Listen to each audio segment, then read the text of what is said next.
Hello అండి, అందరికీ నమస్తే. Welcome back to our channel. నేను మిస్ టీమేరాజీ. ఈరోజు మన వీడియోలో చూపించే రెసిపీ వచ్చేసి మా అమ్మ నేర్పించిన చింతకాయ పచ్చడి పులిహోర రెసిపీ చూపించబోతున్నానండి.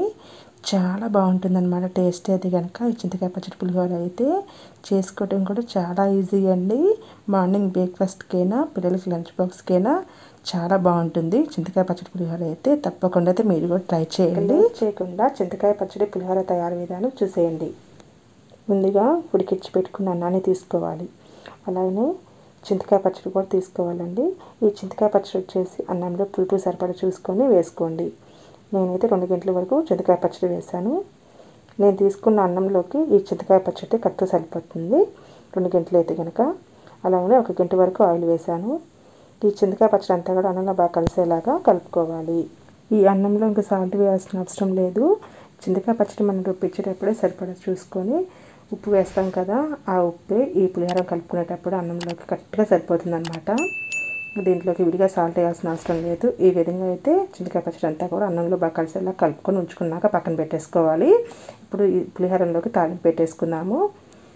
ముందుగా స్టవ్ ఆన్ చేసి కళాయి పెట్టేసుకొని దీంట్లో 2 గంటల వరకు ఆయిల్ వేసానండి. 1 స్పూన్ ఆవాలు వేసాను. 1 స్పూన్ వరకు జీలకర్ర వేసాను. జీలకర్ర ఆవాలు ఒక్కొక్క స్పూన్ వేసాం కదా. ఇప్పుడు పచ్చిపప్పు మినపప్పు 2 స్పూన్లు వేసుకోండి. తర్వాత 1/2 కప్పు వరకు పల్లీలు కూడా వేసుకోవాలి. ఇవన్నీ వేసిన తర్వాత బాగా వేగనివ్వాలి. పల్లీలు పచ్చిపప్పు మినపప్పు ఇవన్నీ కూడా బాగా వేగిపోవాలి. ఈ విధంగా వేగిన తర్వాత దీంట్లోకి 1 కప్పు వరకు సన్నగా కట్ చేసి పెట్టిన పచ్చిమిరపకాయ ముక్కలు, అలానే 1 కప్పు సన్నగా కట్ చేసి పెట్టిన ఉల్లిపాయ ముక్కలు వేసుకోవాలండి.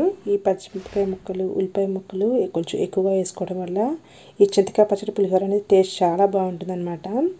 అలానే 2 రెబ్బల వరకు కరివేపాకు వేసాను.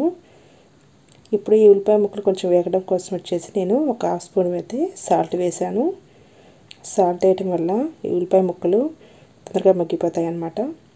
ఈ విధంగా అయితే మొత్తం అంతా పోపు అంతా బాగా వేగిపోయింది కదా. పచ్చిమిరపకాయ ముక్కలు ఉల్లిపాయ ముక్కలు అన్నీ కూడా బాగా వేగిపోయాయి. ఇప్పుడు మనం ముందుగానే చింతకాయ పచ్చడి కలిపి పెట్టుకున్న అన్నాన్ని వేసుకోవాలి. ఈ అన్నానికి ఈ పోపు అంతా కూడా బాగా కలిసేలా కలుపుకోవాలి. ఈ విధంగా మొత్తం అంతా కలుపుకున్న తర్వాత ఇప్పుడు స్టవ్ ఆఫ్ చేయటమేనండి. అంతేనండి, ఎంతో టేస్టీగా అయినా చింతకాయ పచ్చడి పులిహోర అయితే రెడీ అయిపోయింది. టేస్ట్ మాత్రం చాలా చాలా బాగుంటుందండి చింతకాయ పచ్చడి పులిహోర అయితే కనుక. ఇప్పుడు ట్రై చేయకపోతే కనుక ఒకసారి అయితే ట్రై చేయండి. చింతకాయ పచ్చడి పులిహోర అయితే చాలా బాగుంటుంది. ట్రై చేసి ఎలా అనిపించిందో మర్చిపోకుండా కామెంట్ చేయండి. వీడియో నచ్చితే ఒక లైక్ చేసి మీ తెలిసిన వరకు షేర్ చేయండి. ఇలాంటి మరిన్ని వీడియోస్ కోసం మన ఛానల్ అయితే సబ్స్క్రైబ్ చేసుకోండి ఫ్రెండ్స్. ఇంకొక వీడియోలో కలుద్దాం.